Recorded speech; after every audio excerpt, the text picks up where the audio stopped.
Saludamos a César Montúfar, un activista de larga data en el país. Fue candidato a la presidencia de la República, es profesor de la Universidad Andina Simón Bolívar. Le saludamos en esta mañana, César. Quisiéramos conocer su punto de vista sobre lo que está sucediendo en el país. Hemos anticipado algunos criterios, entre ellos quizá uno que refleje el pensamiento de los sectores de izquierda antagonistas del gobierno, Pablo Dávalos, quien básicamente, interpretando sus declaraciones, piensa que se ha iniciado el comienzo del fin del gobierno de Guillermo Lasso, un presidente al que califica sin sustento popular, que ha iniciado una especie de caída libre que no tendrá un buen final. Esa es su visión. Iniciamos este diálogo preguntándole, ¿es Ecuador un país ingobernable?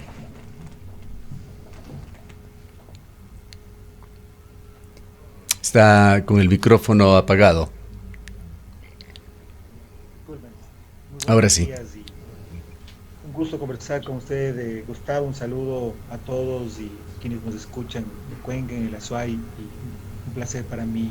Sí, un favor adicional. Si podría quizá elevar el nivel de salida de su micrófono. Vamos a intentarlo también desde aquí, pero le escuchamos bastante bajo. Déjame ver un ratito. Ya, ¿ahí está bien? Allí estamos mejor. ¿Ahí está bien? Sí, perfecto. De acuerdo. Bueno, decía que muchas gracias. Un saludo y un gusto conversar con usted y con todos sus oyentes en esta mañana. Mire, yo creo que el país, por supuesto, está atravesando una crisis muy profunda. Es una crisis multidimensional, económica, institucional, una crisis incluso, yo diría, de orden moral, de alguna manera. Y por supuesto, gobernar un país, llegar a acuerdos sobre para dónde debe el Ecuador enrumbarse, es ciertamente complejo y difícil para cualquier gobierno. Me parece que el gobierno de Lasso en este momento ya comienza a sentir lo que creo que va a ser posiblemente una de las variables o una de las tónicas que va a marcar en los próximos años, que es una gran movilización social, una alta conflictividad social, que creo que si es que el gobierno no la sabe manejar, yo diría con apertura, con un sentido de diálogo genuino, en búsqueda de consenso realmente que puedan consolidarse, muy difícilmente va a poder sortearlos. Creo que la situación del país es muy seria y creo que el gobierno ha iniciado una fase de desgaste. No sé si es el principio del fin o si nos aproximamos a algo en ese sentido, pero sí creo que el gobierno ha comenzado a desgastarse al tiempo que en una crisis tan seria, tan profunda como vive el país, iniciamos un ciclo de movilización y de conflicto social. Doctor Montúfar, muy buenos días.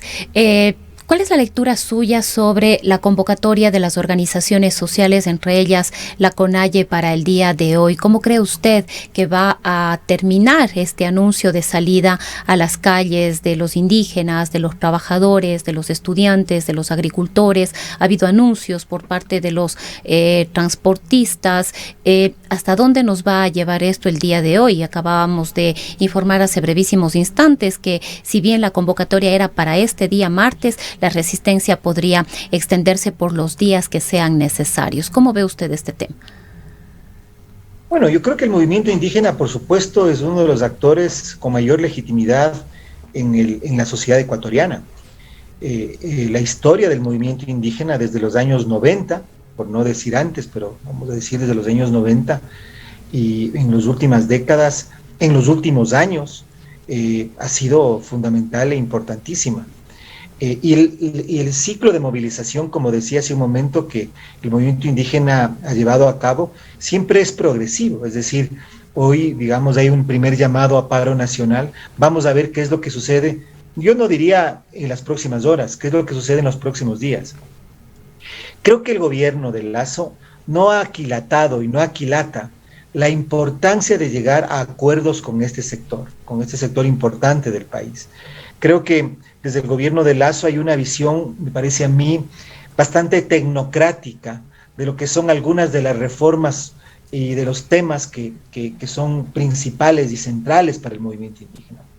Uno es el tema de los combustibles, otro es el tema de la minería, otro es el tema ya de las políticas, vamos a decir, sociales, los acuerdos con el Fondo Monetario, los acuerdos internacionales. Pero me parece que el Ecuador y que en el Ecuador el gobierno necesita realmente aquilatar que este no es un actor más, porque es un actor que además tiene un gran poder de convocatoria en sectores urbanos.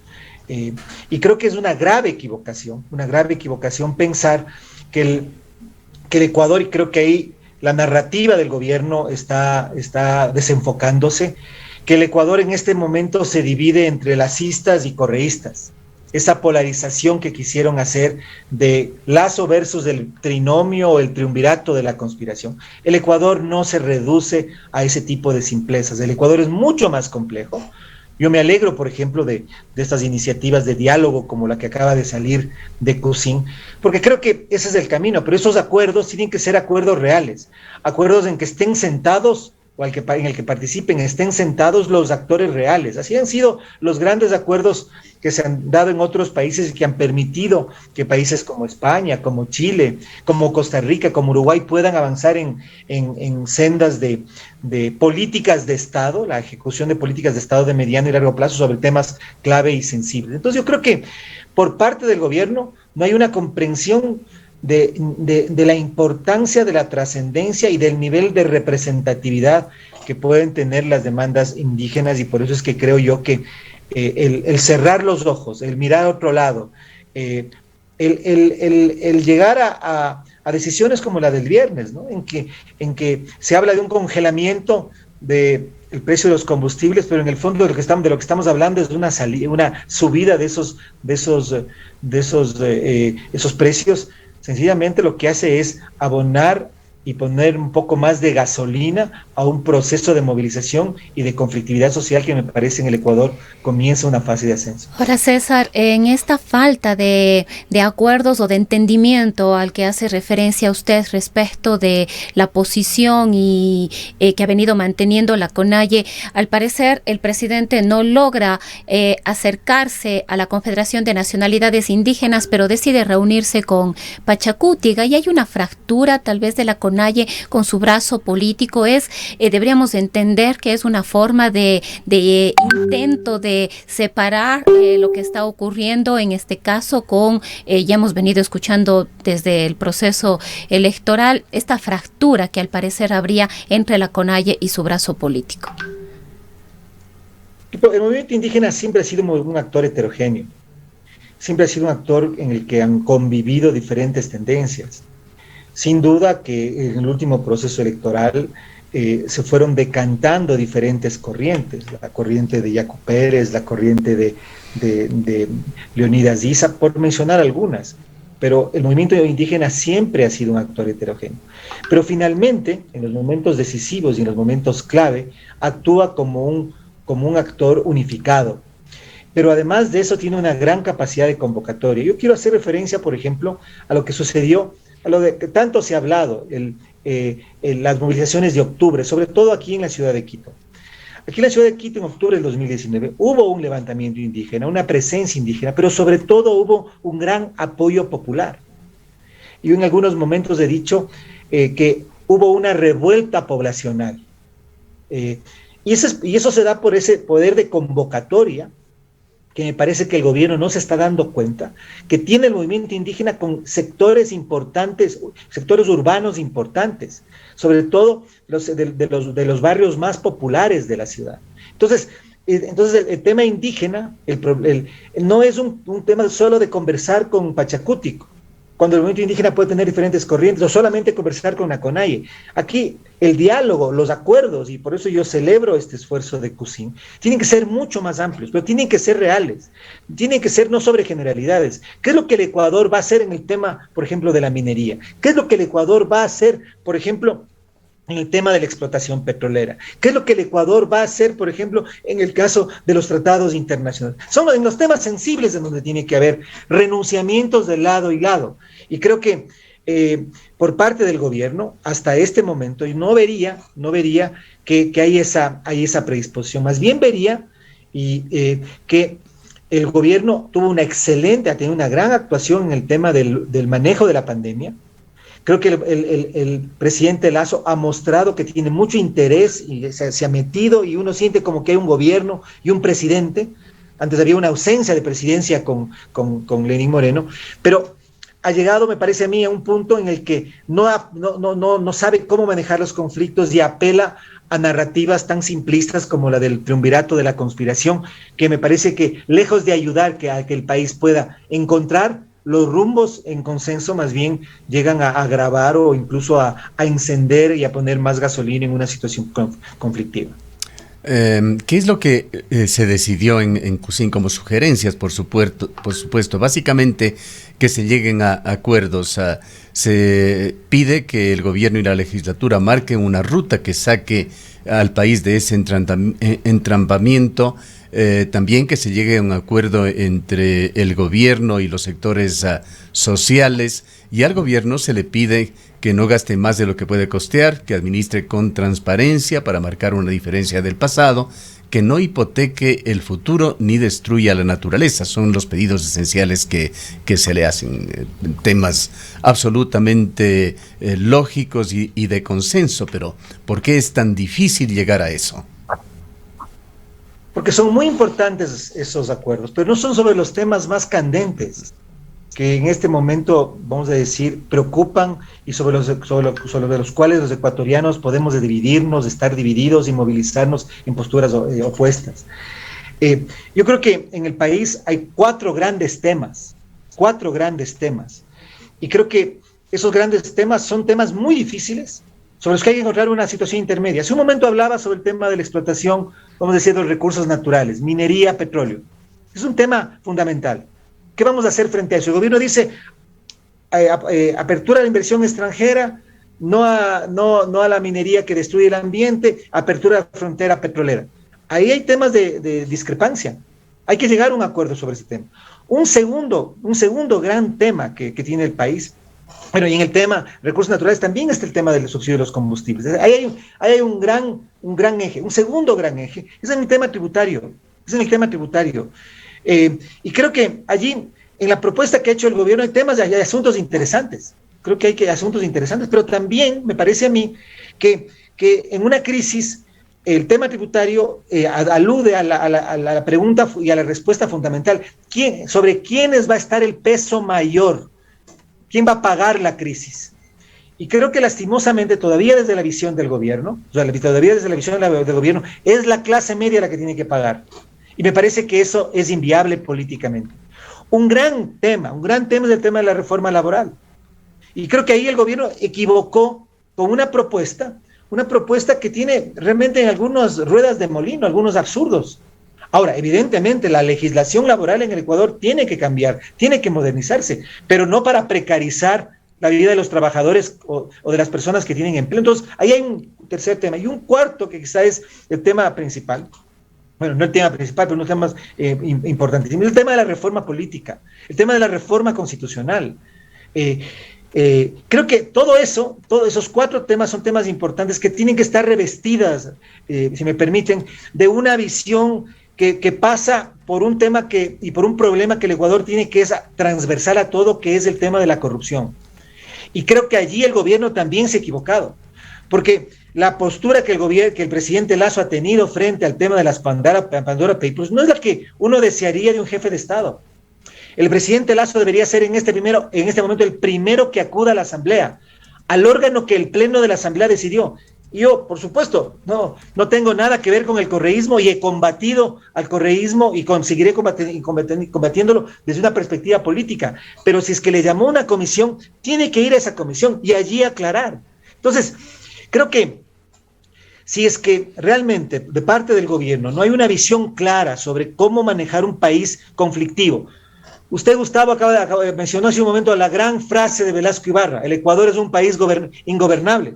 Claro que para Velasco Ibarra era un país ingobernable, porque Velasco Ibarra era un caudillo que tenía muy parecido a Correa, con otro tinte, con otra formación, con otra ideología, que no podía llegar a ningún acuerdo ni a ningún consenso, pero me parece que ya el Ecuador ha madurado y tenemos que ser un país gobernable, pero poniéndonos de acuerdo en temas fundamentales. Me he mencionado 4, pueden ser más, pero con un acuerdo fundamental que tiene que ser la lucha anticorrupción. Y para que haya lucha anticorrupción tiene que haber transparencia de todos, absolutamente de todos.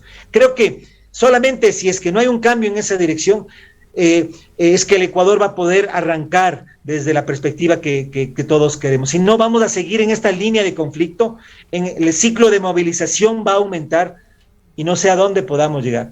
¿Cómo mira usted hasta el momento un aspecto colateral, pero fundamental? Más que colateral, realmente es un eje transversal por el cual pasa todo.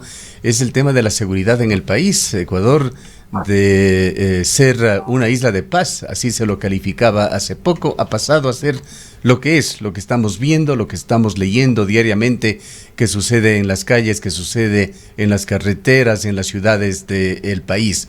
Reflejado quizá en la parte más dura, más álgida de esto, la crisis carcelaria. Recordemos además que nos encontramos al momento en un estado de excepción. Yo creo que es una medida adecuada del presidente el haber decretado estado de excepción para atender el tema de la delincuencia y la inseguridad ciudadana. Creo que es una medida correcta. A eso me refería hace un momento cuando vemos en el gobierno de Lazo una diferencia con relación al gobierno de Lenín Moreno. Hay un presidente que toma decisiones y quiere actuar.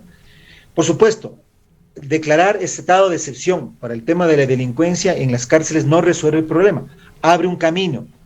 Ahora lo que queremos escuchar, lo que queremos ver es qué es lo que se va a hacer, qué es lo que el estado de excepción va a permitir para que el Ecuador pueda afrontar la crisis carcelaria que tiene, para que pueda afrontar los temas de seguridad.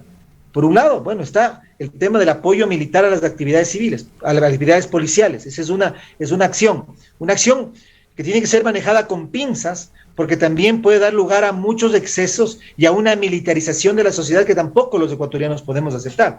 Pero bueno, ya hay algunas, pero lo que yo creo que en este momento, partiendo de que fue una decisión correcta el haber declarado estado de excepción para el tema de la delincuencia y en el tema de las cárceles, queremos ver cuál es el camino, cuál va a ser la política. Por supuesto, este no es un problema que se va a solucionar de la noche a la mañana, pero al gobierno en este momento le falta una agenda clara que tiene que informarle a la sociedad y que tiene que comenzar a ejecutarla en función de resolver, como usted bien lo acaba de decir, este tema que es uno de los temas, yo diría, el Ecuador está casi en una guerra civil por el tema de la inseguridad. Y creo que el gobierno en este momento tiene que afrontar. Ahora, frente a eso, aquí no hay que inventar el agua tibia. Hay países que han llevado adelante políticas muy exitosas en el marco de la democracia, en el marco del Estado de Derecho, del respeto a los derechos humanos. Tampoco esto puede ser el pábulo para generar en el Ecuador un ambiente que dé lugar a una política represiva, una política de militarización de la sociedad, sí de uso legítimo de la fuerza, pero no a un exceso en términos de uso de la fuerza por parte del Estado. Doctor Montúfar, otro de los problemas que enfrenta el gobierno de Guillermo Lasso, el Ejecutivo en este caso, es la posición posición que ha venido manteniendo la Asamblea Nacional. Para el día de hoy, si no me equivoco, el presidente ha anunciado que enviará ya esta propuesta de ley de reforma tributaria o reformas tributarias. En los próximos días deberemos entender que llegará la reforma laboral. Hubo ya una situación, una negativa por parte de la Asamblea Nacional, en este caso a través del CAL, a lo que fue el proyecto de ley creando oportunidades, lo que motivó que el presidente divida en tres esta propuesta. Y el día de hoy llegará la propuesta en materia tributaria. ¿Cómo ve usted la actuación de la Asamblea Nacional? A ver, a mí me parece que fue correcto que el CAL le devuelva al presidente de la República el proyecto de ley creando oportunidades, porque ahí había tres materias distintas. Y la Constitución y la ley es muy clara de que cuando el presidente ejerce la iniciativa legislativa para presentar proyectos de ley de emergencia económica, únicamente puede hacerlo por una materia. Cuando yo fui asambleísta, nosotros siempre luchamos contra esa costumbre que Correa adquirió de mandar proyectos de ley combinando, mezclando temas, y creo que fue correcto que la Asamblea le devuelva. Creo que es correcta la decisión del presidente de haber dividido las materias de los proyectos de ley. Tendrán que ser 3 o 4 los que tengan que ser, y tendrán que ser tratados uno solo al tiempo, porque la Asamblea no tiene capacidad de procesar. Aquí así tiene que funcionar. el legislativo tiene que ser un contrapeso también a las actividades del legislativo. Entonces ahora, la primera va a ser la reforma tributaria, entonces comencemos a discutir los temas tributarios. Ahí está uno de los consensos en los que hay que llegar. Esa es una de las materias sobre las cuales los ecuatorianos tenemos que sentarnos a discutir.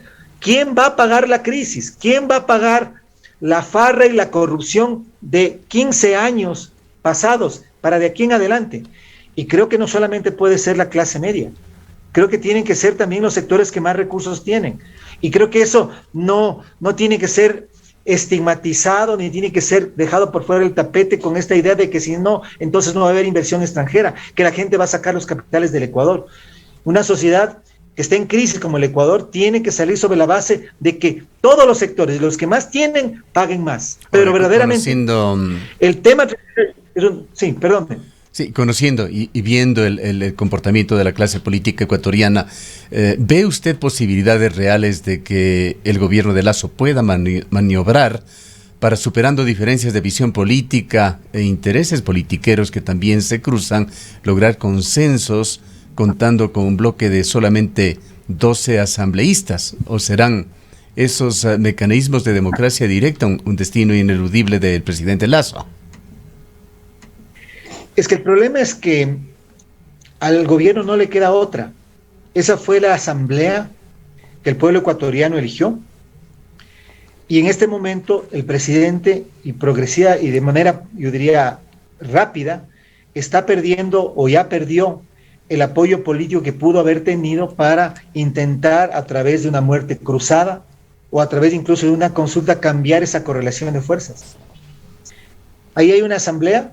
Como siempre, los legislativos, en el legislativo se reúne todo. En el legislativo está el país político. Y por supuesto que el legislativo tiene buenos, malos, pésimos asambleístas, honestos, delincuentes, preparados e impreparados. Esa es la Asamblea Nacional. Y esa es la Asamblea Nacional con la que Lasso tiene que gobernar. En este momento, y mientras más tiempo pase, considerar que una vía plebiscitaria puede cambiar esa correlación de fuerzas, me parece que si no se agotó completamente, está agotándose aceleradamente. No veo que en este momento no exista otra posibilidad, que el gobierno se siente con los sectores que están en la asamblea y llegue a acuerdos. No hay otra. De lo contrario, la única salida sería una vía dictatorial, para la cual tampoco habría condiciones.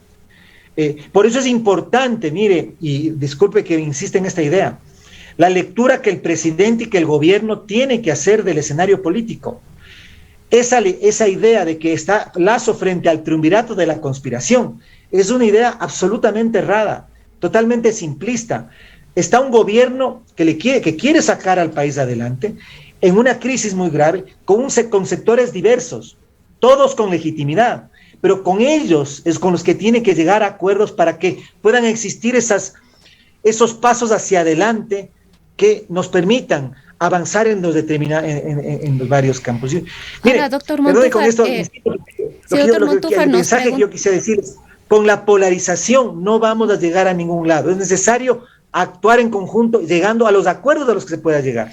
Ahora, justamente, doctor Montúfar, nos preguntamos en qué medida estos acuerdos son posibles, porque toda esta coyuntura se da además en esta investigación relacionada a los Pandora Papers, 2 investigaciones paralelas, una en la Asamblea Nacional a través de una de sus comisiones, la de Garantías Constitucionales, y otra a través de la Fiscalía. Y dentro de la Asamblea vemos además este tira y jala de que el presidente si va, no quiere ir a responder en la asamblea, si me quieren escuchar deben venir a Carondelet. Frente a estas posiciones que escuchamos y vemos a diario, ¿cómo lograr estos consensos y estos necesarios acuerdos a los que usted se refiere? Es que el presidente tiene que privilegiar una política de absoluta transparencia. El presidente tiene que hablarle con la verdad y decirle al país cuál es la situación o su situación con relación al escándalo de los Pandora Papers. Y tiene que hacerlo en la Asamblea, porque la Asamblea es el órgano político de fiscalización, y tendrá que hacerlo en la justicia, ya en la investigación que está abierta al respecto. Yo creo que ahí no hay ahí no hay punto medio. El presidente ha dicho una situación, eso tiene entonces que ratificarlo y tiene que demostrarlo. Entonces, no, yo no veo que, y me parece errado más bien, que el presidente haya dicho que va a asistir a la asamblea y después no vaya a la asamblea. Mire, yo creo que es además absurdo que ese discurso que se armó hace algunas semanas de que los familiares del presidente no tienen que concurrir a la Asamblea Nacional. Nadie dice que tienen que ser investigados ni fiscalizados por la Asamblea Nacional, pero sí tienen que dar información a la Asamblea Nacional y tienen que concurrir. Imagínense si hubiéramos dicho que los familiares del presidente de la República no pueden ser investigados, jamás se hubiera dado el tema de Fabricio Correa, jamás se hubiera dado el tema de los hijos del expresidente Bucaram, jamás se hubiera dado el tema del hijo del exalcalde Jorge Yunda. A veces, mire, yo pienso que en el Ecuador actuamos como que fuéramos un país de bandos políticos. El bando A versus el bando B. Cuando era Correa, entonces uno tenía unas tesis, cuando es un presidente de otra ideología política, me olvido de lo que yo decía cuando Correa era presidente y digo cosas completamente contrarias. En el tema de Pandora Papers, el país se merece la verdad, se merece saber qué es lo que ha sucedido. Y allí el presidente de la República tiene que decirle al Ecuador la verdad en los espacios que en un Estado de Derecho o un Estado constitucional de Derecho están fijados. La Asamblea Nacional como el órgano de control político. Gracias. Por supuesto, la Fiscalía. Gracias, doctor Montúfar, por habernos acompañado. El tiempo se nos ha agotado. Han escuchado al doctor César Montúfar, activista, ex candidato presidencial, hoy profesor de la Universidad Andina Simón Bolívar. Antes de irnos a una pausa, les informamos que la situación